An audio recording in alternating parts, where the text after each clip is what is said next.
Hello, story lovers. Welcome back to my channel, Madly in Love, part 240.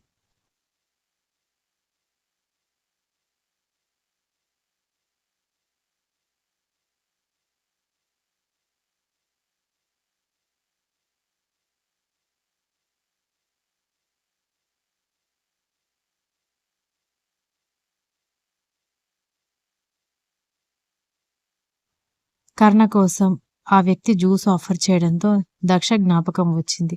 అతను అక్కడికి ఏ purpose మీద వచ్చాడో జ్ఞాపకం రావడంతో ఎనీ సాఫ్ట్ డ్రింక్ అనగానే వాళ్ళందరూ ఆశ్చర్యంగా ఒకరినొకరు చూసుకుని సరేనంటూ orange juice, apple juice, lemon juice పంపించి నచ్చినవి తీసుకోమని చెప్పారు. దాంతో ఆరెంజ్ జ్యూస్ తీసుకుని అతను తాగుతూ ఉండగానే చాలాసేపటికి అందులో ఒక వ్యక్తి మొబైల్కి మెసేజ్ రావడంతో అతను ఆ మెసేజ్ నోటిఫికేషన్ ఓపెన్ చేసి చూసి కర్ణ వైపు చూసి Uday has a over bond friend here, అతను అతనిని కలవడానికే వచ్చాడు అని చెప్పేసరికి వాట్, ఉదయ్ది ఒక చిన్న స్టార్టప్ కంపెనీ మాత్రమే, ఇండియాలో ఉండేది. అతను సరైన పర్ఫార్మెన్స్ ఇవ్వకపోవడంతో ఫ్రెండ్స్ అందరూ వాడిని వెళ్ళగొట్టేశారు. అలాంటి నార్మల్ వ్యక్తికి ఇంత పెద్ద కంట్రీలో బెస్ట్ ఫ్రెండ్ ఎందుకుంటాడు అని కర్ణ అడిగాడు.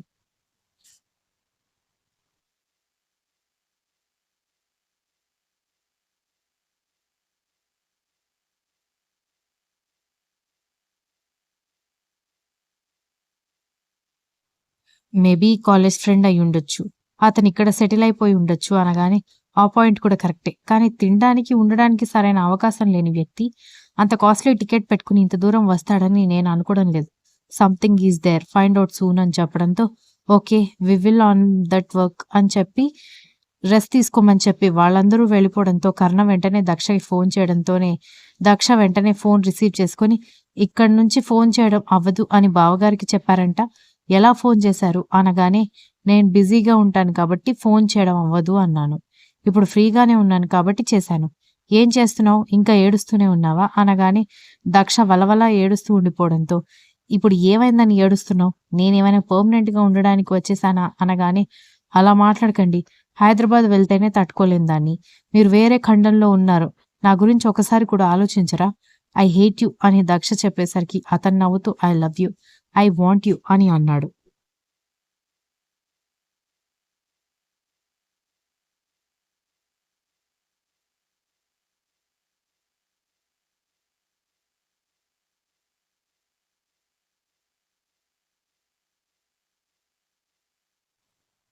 దూరంగా ఉండి ఇలాంటి కబుర్లు 1,00,000 చెప్పమన్నా చెబుతారు మీరు. ఎప్పుడు నన్ను వదిలేసి వెళ్ళిపోదామా అని చూస్తూ ఉంటావని నన్ను తిట్టడం కాదు. మీరు నన్నెన్నిసార్లు వదిలేసి వెళ్ళిపోయారో ఒకసారి ఆలోచించండి అని దక్ష మూతి 30 వంకర్లు తిప్పుతూ ఉండేసరికి అలా పౌట్ చేయకు అని అతన్ని ఇంటెన్స్డ్‌గా చూస్తూ చెప్పేసరికి దక్ష మళ్ళీ మళ్ళీ మూతి తిప్పుతూ ఉంటే కావాలని చేస్తున్నావు కదా!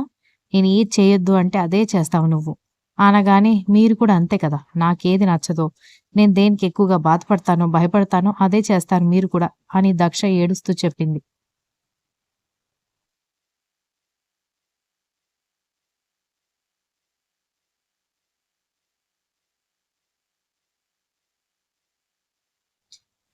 ముందు ఏడవకు. 1 వీక్ నుంచి కంటిన్యూస్‌గా ఏడుస్తున్నట్టున్నావు. కళ్ళు బాగా వాపొచ్చేశాయి. కళ్ళు చూడు కుంకుమ రంగులో మారిపోయాయి అనగానే అంతా మీ వల్లే అని బాధపడుతూ ఉంటే జస్ట్ 3 డేస్ నేను నీ కళ్ళ ముందుంటాను అనగానే పూజారి గారు ముహూర్తం కూడా పెట్టేసి వెళ్లారని దక్ష సిగ్గుపడుతూ చెప్పేసరికి అతని పెదవుల చివర చిన్న నవ్వు దాచిపెడుతూ నాని నాకు ఆల్రెడీ చెప్పింది అనగానే మరి ఆ విషయం గురించి మీరేం మాట్లాడరేంటి అని కోపంగా అడిగింది.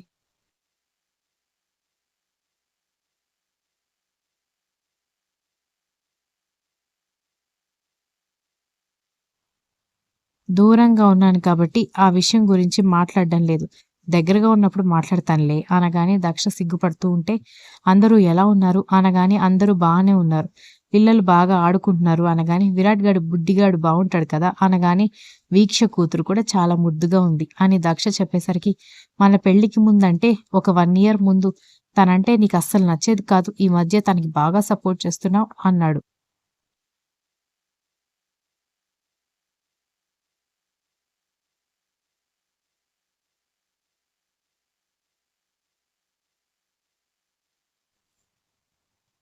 తను ఇప్పుడు మంచిదానిలాగా మారిపోయింది కదా! మంచిదానిలాగా చాలా క్యూట్‌గా ఉంది వీక్ష. అందుకే నాకు నచ్చింది అనగానే నీకంటే ఎవరు క్యూట్ కాదు అనగానే సిగ్గుపడింది దక్ష.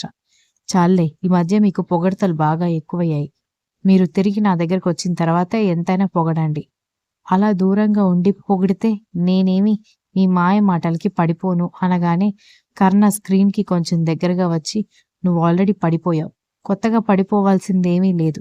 పడిపోలేదా? అని అడిగేసరికి దక్ష సిగ్గుపడకుండా ఎర్ర రంగులోకి మారిపోతున్న చెంపలని దాచిపెట్టుకోవడానికి సకల ప్రయత్నాలు చేసి ఇక తన వల్ల కాక సిగ్గుపడుతూ మొహం తిప్పుకుంది.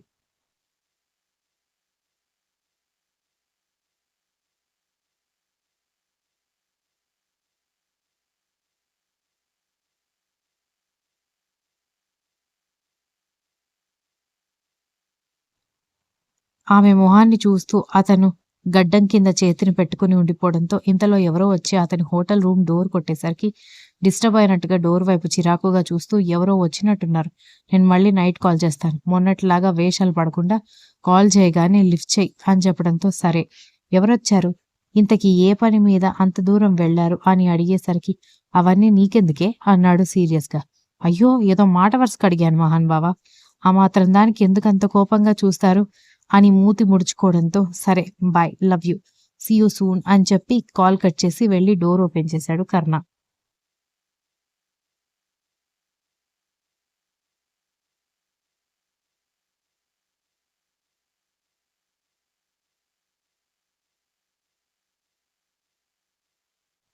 హోటల్ రూమ్ స్టాఫ్ వచ్చి సార్ హౌస్ కీపింగ్ అనగానే రూమ్ వైపు ఒకసారి చూసి జ్యూస్ గ్లాసులు కొంచెం స్నాక్స్ తిన్న ప్లేట్స్ ఉండేసరికి క్లీన్ చేయమన్నట్టుగా చెప్పడంతో వాళ్ళందరూ వచ్చి క్లీన్ చేసి వెళ్ళిపోయిన తర్వాత దక్ష ఫోటోని చూస్తూ ఫోటోకి ముద్దు పెట్టుకొని I miss you so much. ఒక్క క్షణం కూడా నిన్ను వదిలేసి ఉండకూడదని 1 వీక్ నీకు దూరంగా ఉన్నాను.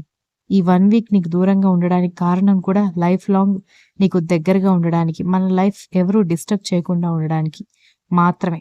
ఉదయ్ గాడికి ఎలాగైనా చెక్ పెడితే వాడింకా మన లైఫ్‌లోకి రాకుండా ఉంటాడు అని అనుకున్నాడు కర్ణ.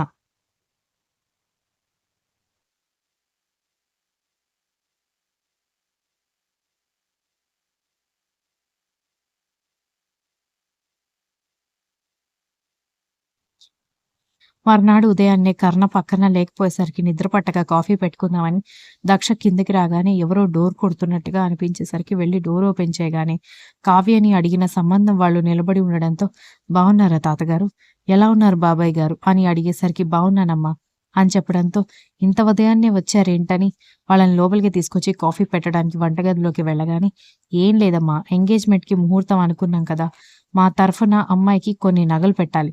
కానీ ఆ నగలు మేం పెట్టిన తర్వాత మా కోడలికి నచ్చకపోతే మాకు బావుండదు. అందుకే కొన్ని డిజైన్స్ చూపించి మేమే దగ్గరుండి చేయించాలని ఇక్కడికొచ్చాం అనగానే నాకు నిద్ర పట్టక తొందరగా లేచాను. ఇంకా ఇంట్లో ఎవరూ లేవలేదు. చలికాలం కదా అని అంటూ వాళ్ళకి కాఫీ తీసుకొచ్చి ఇచ్చింది దక్ష.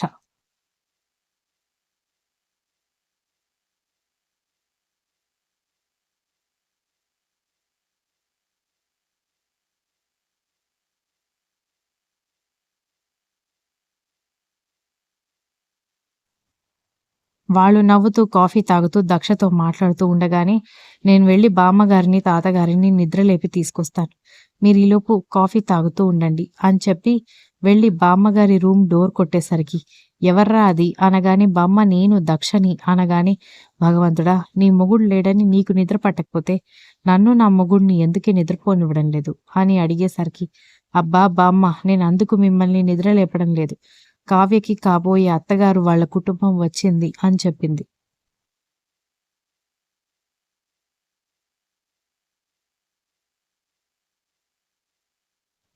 5 నిమిషాల్లో డోర్ ఓపెన్ చేసి ఏంటి అని అడిగేసరికి 'ఇప్పుడు వేయండి నా మీద సెటైర్లు' అని దక్ష వెటకారంగా అడిగేసరికి 'నాకేం తెలుసే వాళ్ళొచ్చారని. నిద్ర పట్టక నా బుర్ర తిన్నావు గదా రాత్రి. అలాగే ఇప్పుడు కూడా అలా నిద్ర లేపుతున్నావు అనుకున్నాను' అని అంది.